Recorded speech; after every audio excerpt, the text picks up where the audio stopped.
Bonjour, bonjour, j'espère que vous allez bien. Moi, je vais super bien comme d'habitude. Merci de m'écouter et bienvenue dans les histoires d'Akuma. Surtout, mettez le pouce en l'air parce que je sais que ça ne vous coûte rien du tout. Ici, nous apprenons à travers nos histoires qui sont racontées les leçons de la vie. Alors, aujourd'hui, on va parler de l'histoire de Martin. Martin est un jeune homme qui avait une très grande famille et sa famille avait beaucoup d'argent.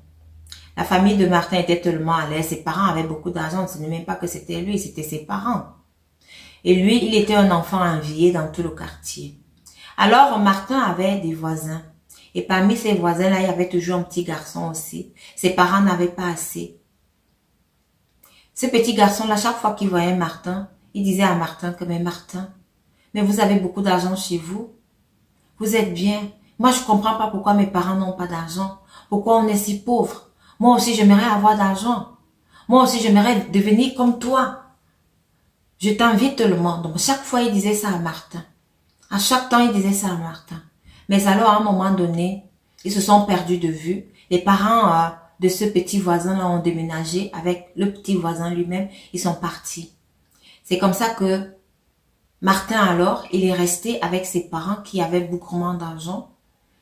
Et ses frères et ses sœurs, ils n'avaient pas de soucis.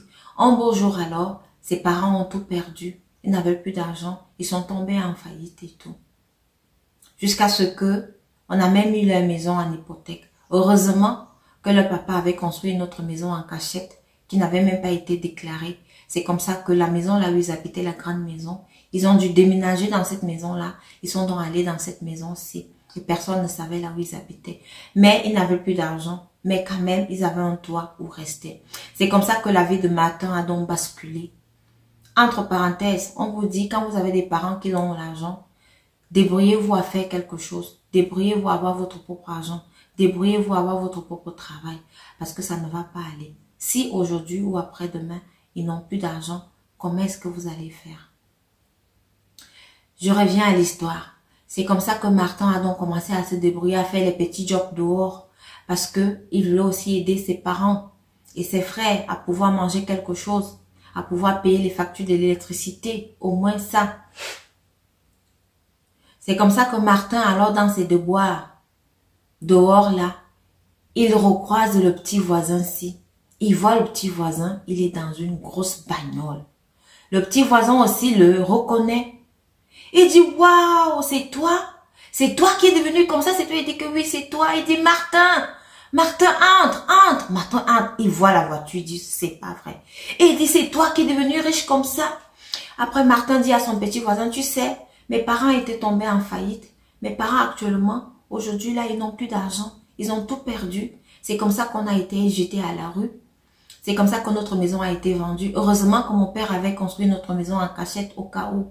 Et c'est là-bas que nous sommes. Actuellement, je suis en train de me débrouiller comme ça. Ce que je trouve, je fais.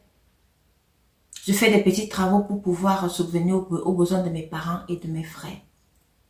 C'est comme ça que le petit voisin lui dit que, ah, il n'y a pas de souci. Moi, je suis là, je suis en train d'aller à la maison. C'est une occasion. Si tu veux, on va donc à la maison. C'est comme ça que Martin lui dit qu'il n'y a pas de souci. On va partir, on part. Ils sont donc arrivés chez lui. Quand ils arrivent chez lui, Martin, lui, se disait qu'il allait voir une grande maison comme ça et tout. Arrivé là-bas, il voit que son petit voisin était juste dans un petit appartement d'une chambre. Il dit, ah, tu habites dans un petit appartement d'une chambre comme ça. Donc, ce que tu me montres là, la voiture, tu sais, c'est que tu veux me bluffer. Le petit voisin lui dit que non, mais c'est que je suis pas encore mariée, donc je vois pas la nécessité d'avoir une grosse maison. Donc, je suis pas mariée. Donc, actuellement, là, je vais me marier et puis je suis en train de chercher une maison. Donc, si tu peux m'aider à trouver une maison, une belle villa, donc je te serai vraiment reconnaissant. C'est comme ça que Martin dit donc à son ami que, ah, il n'y a pas de souci, si c'est pour la maison, je peux t'aider. C'est comme ça que Martin a donc commencé à chercher la maison pour son ami. Il a trouvé la maison. Son ami est parti, il a signé le contrat de bail et tout ça, il est entré dans la maison. Après un temps, il a donc dit à Martin que, donc, je vais me marier. Donc, c'est pour ça que je voulais d'abord la maison. Il s'est marié, il a même invité Martin, c'est tout. Et tout et tout. Lorsque Martin arrive donc là-bas, Martin se rend compte qu'il y a les grandes personnalités et tout, tout le monde est là. Il était tellement content, il voit ça, il dit que non. Comme il est dans la galère, il faut que son ami le sorte dans la galère. Il ne peut pas. Il ne peut pas rester comme ça. Avec toutes ces grandes personnalités ici, il faut que il essaie un peu de tirer quelque chose de positif de son ami. C'est comme ça que le mariage est donc terminé. Il est rentré chez lui. Quand il rentre donc, il repasse alors dans son ancien quartier là où il était. Il dit à ses camarades, à ses amis là-bas, ils se connaissaient tous comme ça. J'ai revu le petit voisin qui était ici. Vous savez ce qu'il est devenu? Il roule dans les grosses bagnoles aujourd'hui.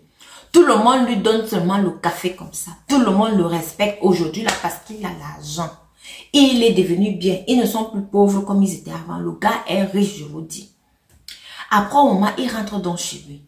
Il reste les semaines à cogiter toute la nuit. Il dit, mais il faut que je revoie mon ami là. Sinon, je vais toujours rester dans la pauvreté ici.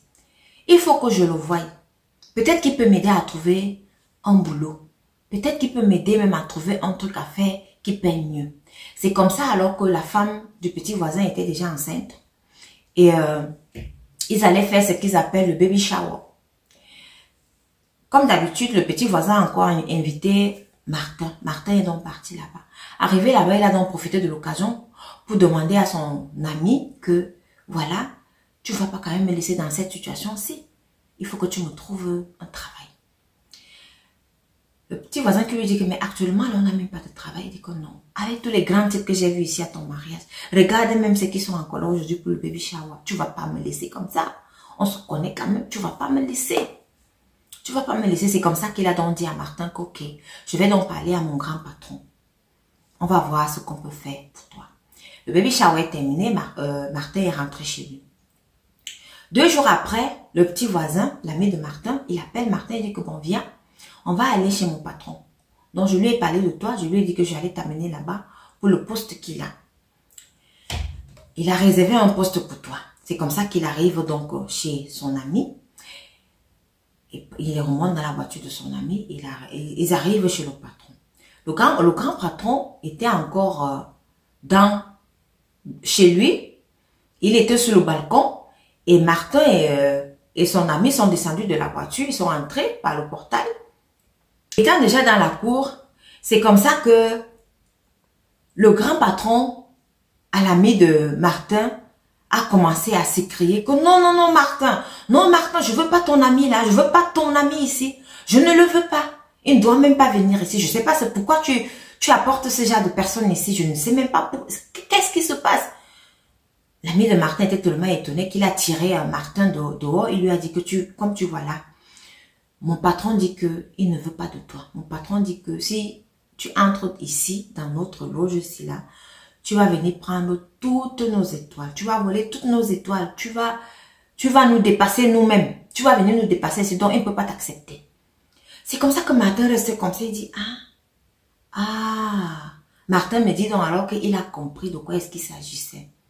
Martin est rentré chez lui. Il a commencé donc à fuir son ami ici, à mettre les cas entre lui parce qu'il avait compris que son ami là, c'était pas le vrai travail. Son ami là, c'était les histoires de loge. Quelques mois plus tard, la femme de Martin appelle Martin que est-ce que tu sais que ton ami est décédé? Il dit quoi? Que mon ami est décédé comment? Qu'est-ce qui s'est passé? Qu'est-ce qui s'est passé? C'est comme ça qu'il s'est dépêché donc là-bas. Il arrive donc chez sa femme. Sa femme qui lui explique que son ami ne dormait plus. Donc son grand patron lui avait dit qu'il ne devait pas dormir. Il devait seulement dormir dans la journée. Et tu sais que dans la journée, tu travailles. Et tu vas donc dormir quand? Donc dans la nuit, il ne devait pas dormir.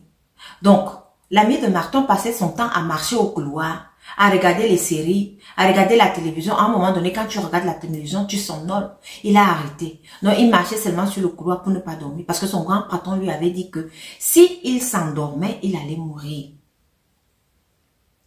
C'est comme ça alors que les jours se sont écroulés, il a accumulé le manque de sommeil. Il n'arrivait pas à dormir. Il fallait qu'il aille aussi au travail. Il fallait qu'il rentre à la maison. Quand il rentre, il est déjà tard. Il est déjà presque 18 heures. Et à 18 heures, là, la nuit commence à tomber. Donc, il ne doit pas dormir. Seulement dans la journée. Et puis, ce qui a fait en sorte qu'il ait eu un arrêt cardiaque.